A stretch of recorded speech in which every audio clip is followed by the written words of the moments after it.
Good morning. This is Anna, Imagination with the Healing Garden and Meditation for Beginners. We're going to go ahead and do some freeform breathing. In, slowly out. I have been spending this last week doing my own internal work while I tighten my direction on the Healing Garden. And this morning, I really don't have much to focus on.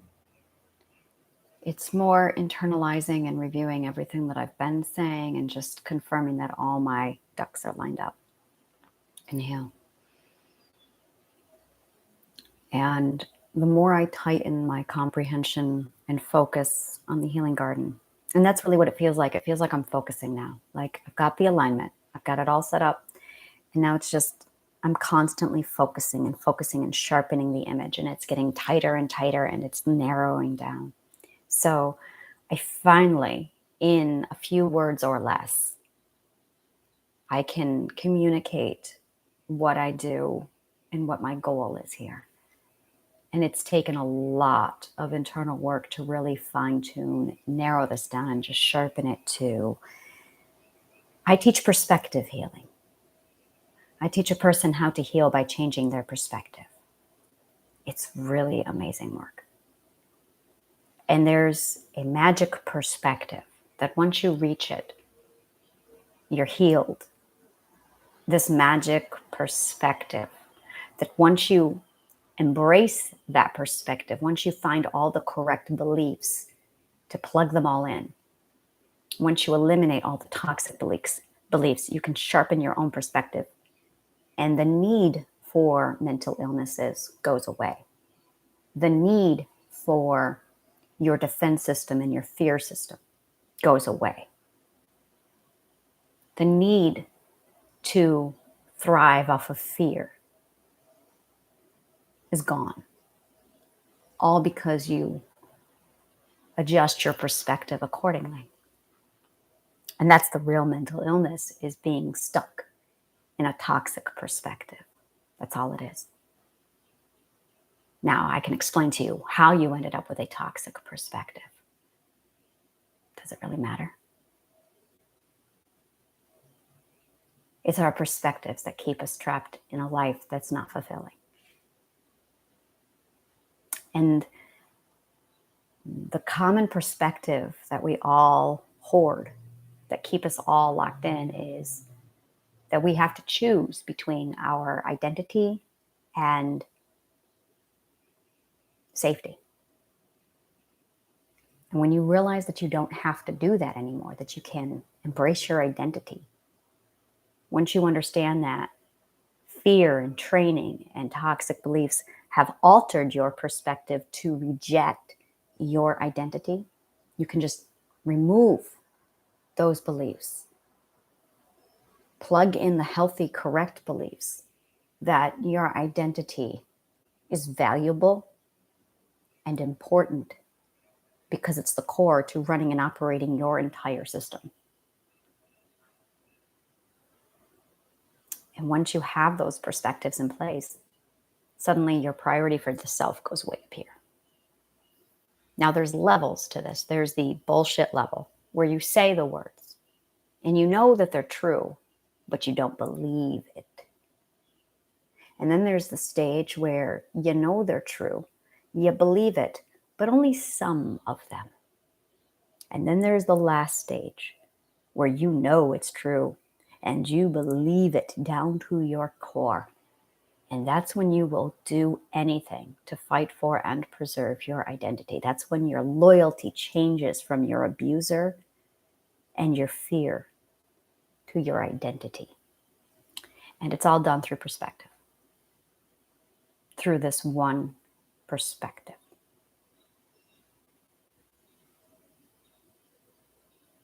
But you have to rationalize with your subconscious mind what it is you believe.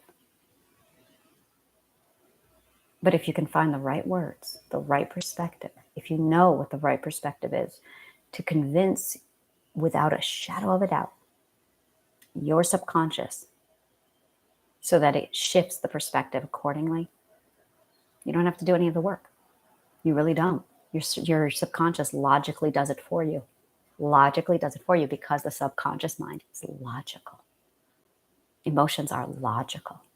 So if you can just present the logical argument to your subconscious, it will adjust accordingly because it has to. Work with me.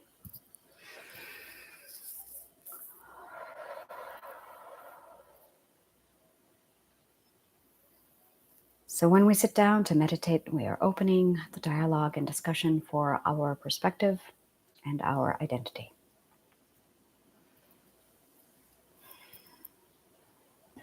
We are raising our conscious awareness, and we are establishing that we have control, authority, and power.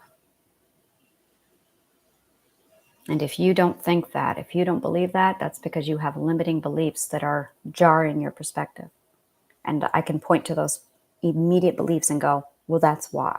That's where it is. Remove those and your perspective will shift. You do have control. You do have authority. You think you don't because abusers told you different. And you have a loyalty to them and not yourself because you're afraid. This is really what this is about. Loyalty to an abuser keeps you safe. See? That is in our brains. That is absolutely at the heart of all mental illness, of everything. We have a loyalty to our abuser to keep us safe. And once you realize this, that it's actually inaccurate, then that there's a better way, then you can shift your loyalty from the abuser to yourself. And once you shift your loyalty from your abuser to yourself, because there's a safer way to do this, a healthier way, one that actually smooths the system properly. Your subconscious mind, which is programmed to take the least amount of obstacles, the road that preserves the most energy, your subconscious will immediately bail on the current path of being loyal to an abuser. Switch gears and go, there it is. I need to be loyal to myself because that's easier, that's smoother, that's healthier, and it will instantly switch. Once you know the logical path to get there. And you don't have to know it. The subconscious has to know it. But you have to open up that conversation with your subconscious first. So you can get all the players in. You have to bring up your conscious awareness. So it's bring up your conscious awareness. Understand that you're dealing with an identity and a fear system. Show the fear system that its current path, loyalty to an abuser, is actually toxic and unhealthy and causing destruction. And that if you switch loyalty from an abuser over to the identity, you can keep yourself safer, better, faster, longer, healthier, long term. And you can just turn on your defense system and you're fine. And your subconscious will go, this takes less energy. This is healthier. This is safer. This is the road I need to switch. And it will immediately switch everything over and focus on that because its agenda is to keep you safe. So all you have to do is convince your subconscious through logic that its current pathway is not safe and that there is an alternative that is actually safe instead of the delusion of safety.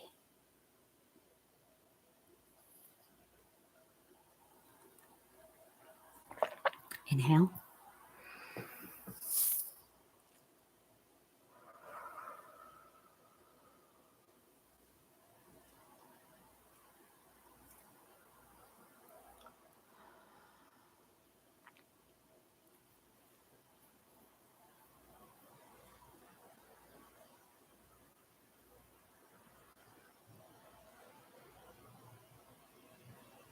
Whenever I see someone who I love in the darkness, I reach out to them and I just want to say, I know the way out. But I don't know where you want to go. Tell me where you want to go and I can get us there. And I realize that when we are in a life challenge, it is a lesson on patience. When we are going through a difficult time, it's because we have a lesson to learn. And in most cases, the lesson is learning how to work together to get through this. I want, he wants, fear is in the way. Our subconscious minds completely took everything over. I have disciplined my subconscious mind. He has not disciplined his, but I know how to get out. But I don't know where he wants to go. His identity does.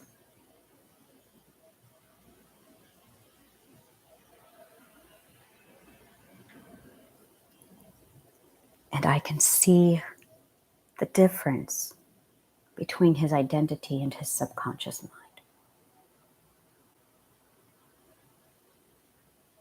And suddenly I have all the understanding and patience in the world for him. And I get it.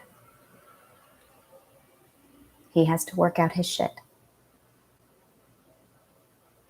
I have to work out mine. And it's really hard being away from him right now.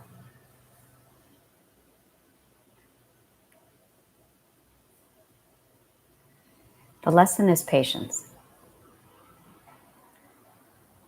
The lesson is learning how to approach him calmly and clearly, and using communication, patience, and love. And that's really it. Communication, patience, and love.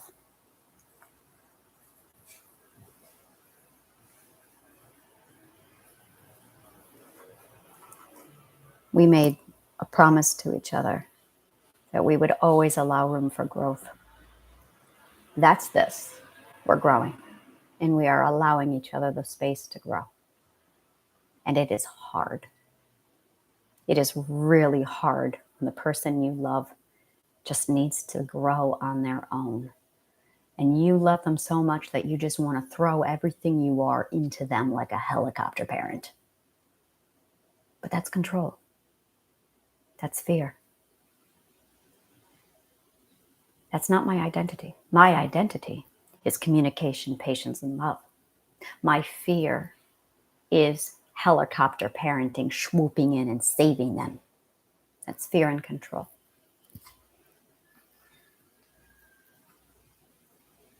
So the discipline is recognizing where my identity is and keeping my subconscious mind in check with conscious awareness. So conscious awareness says to the subconscious mind, I know you're afraid. I know you want to control the situation. I know you want to swoop in and rescue him, but that's fear and control. Identity has to take care of this. And we both have to trust identity to take care of this. Communication, patience, and love. And I'm sorry, but she's the one who's got this down. So take a seat, subconscious mind. I'm going to soothe you while she does what she needs to do. And that is the alignment. That is the balance. That is it, exactly. Imagine a world where that is how everyone behaves consistently. And understanding that you have these three life titans, that there is you, the conscious awareness, and there is the identity, what it wants, what it needs, and its love and its ethics. Beautiful thing.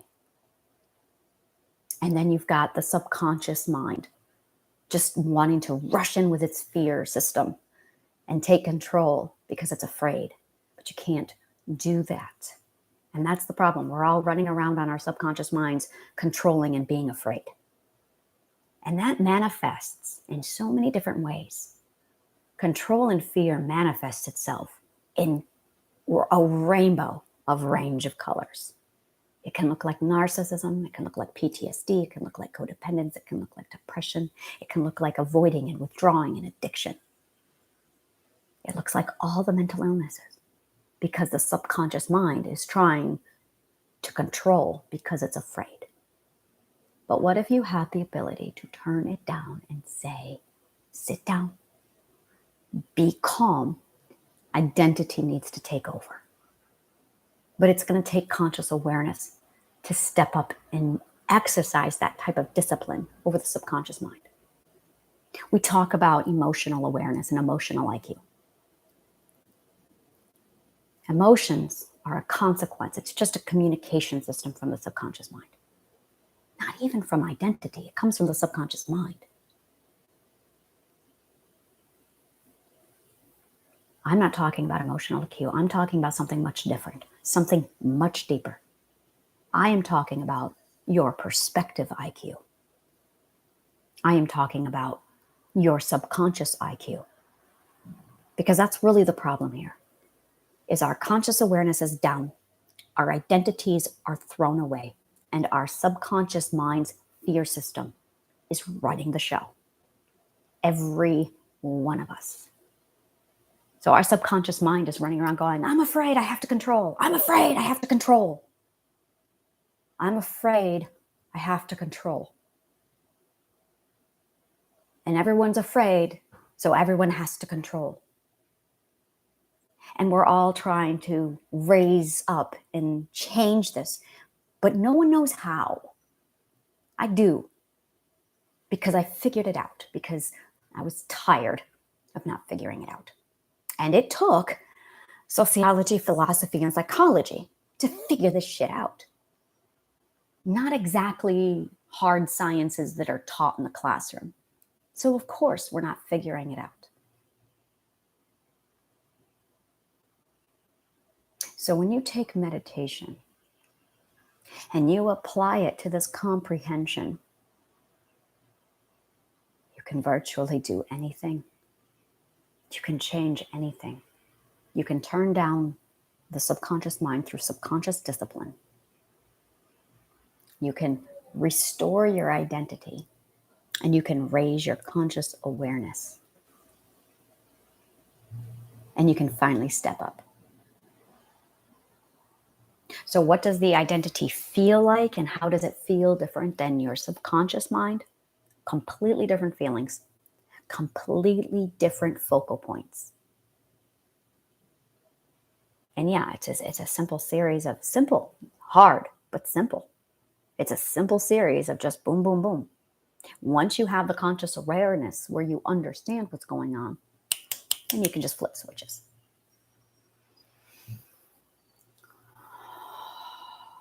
So, learn to talk to your subconscious mind. Learn to talk to your identity. Learn to tune into these things. Use meditation to start talking to them, to start feeling what they're sending you. Because once you understand that, there's a language to learn, the language of emotions, the subconscious mind's love language, emotions. And you're going to start learning those. And then you can start reading the messages that the subconscious mind gives you, so you can understand how to operate and discipline the subconscious mind and turn it down. Because the conscious awareness can take authority, can step in and say, okay, the subconscious mind is just an agent of my abuser. The subconscious mind is just an agent of my abuser. And it has sworn loyalty to my abuser because it thinks that's the pathway to safety, when it's not. And the abuser did this subconsciously on purpose, because their subconscious mind said, oh, I have to control because I'm afraid. So I have to use beliefs to corrupt this person's subconscious mind and get their loyalty. And that's narcissism. That's abusers. And that's all they do. They take control by gaslighting you and getting the loyalty from your subconscious mind. And you're scared too. And your subconscious mind is going, oh, I need the safest route. I need the quickest route to safety. So it's running around and it's constantly passing out loyalty to all your abusers, because your abusers are giving you toxic beliefs to control your subconscious mind. So now it's you versus your subconscious mind. And the first order of business, destroy that identity. Get it out of there. See how that works? So I'm stepping in and I'm saying, there's a way around this. First, conscious awareness. Know what's happening. Understand the big picture. You've got 3 life titans: your conscious awareness, your identity, and your subconscious mind. And your subconscious mind has sworn loyalty to your abusers. And the first thing it was ordered to do was to destroy your identity, because your identity is what's going to get it back. So if you're consciously aware of this, I can give you a perspective that will allow you to turn down that subconscious mind, show your subconscious mind that the answer is actually in the identity, and that you can just take the loyalty away from the abuser and give it to your identity. Your identity steps in, takes care of everything using love and ethics, and your subconscious mind gets turned down. Yes, you're afraid, subconscious mind, but you can't control this. And you don't need to. That takes up too much energy. Identity is just going to take care of everything with love and ethics. You are going to calm down. We're going to be loyal to her now, or him. And it's your job as conscious awareness to have this conversation. It's your job as conscious awareness to manage these 2 roles. This is what you're supposed to be doing. This is what conscious awareness is for, to claim the authority and to manage these 2 people. That's it. You're the manager. And instead of managing, your conscious awareness has stayed low, and your perspective, your subconscious mind, has been allowed to control your entire life with fear and control. But there's a different way, a much easier way. Easy, but hard. Disciplining your subconscious mind takes practice and knowledge. That's what I do at the Healing Garden. It starts with meditation. Inhale.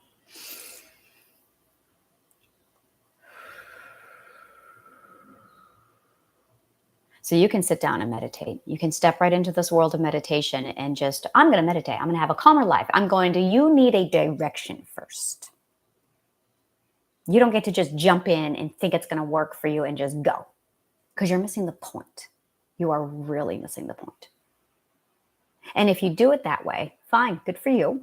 But you're only getting 5% of the understanding of what's really going on. You're only getting 5% because 95% of your life is still being run by your subconscious mind, according to the CDC and NIM.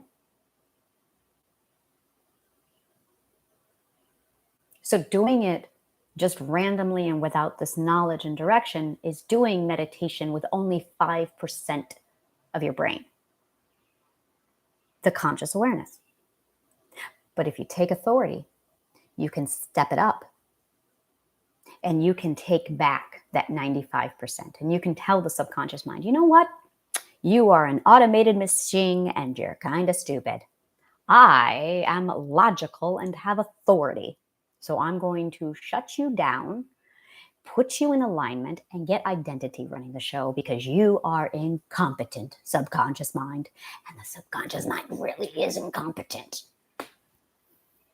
The subconscious mind thinks that a fuzzy is a spider and will activate level 10 fear centers in your brain to defeat the fuzzy, because it's that stupid. But hey, if you want to take control and take survival lessons from the subconscious mind, go right ahead.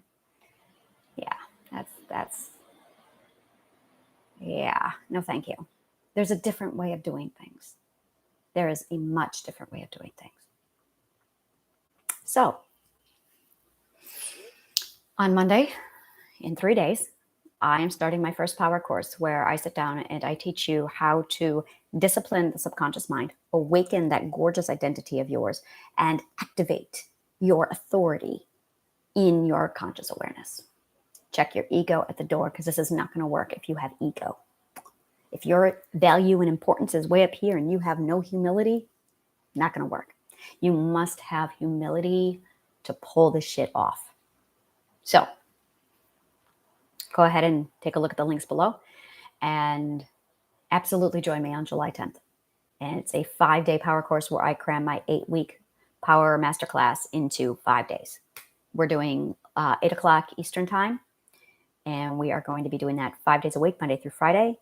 And so it's a total of 10 hours.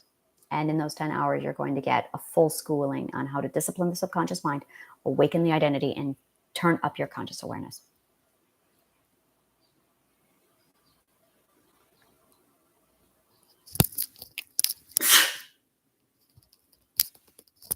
Excuse me. Get up.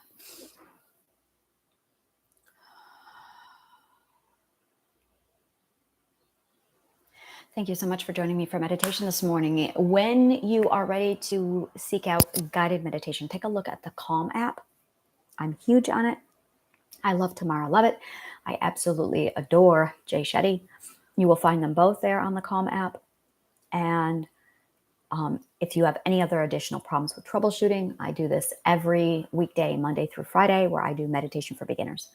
So thank you so much for joining me, and be sure you subscribe to my newsletter down below and never miss an announcement. And thank you so much for joining me. May the kindest of words always find you.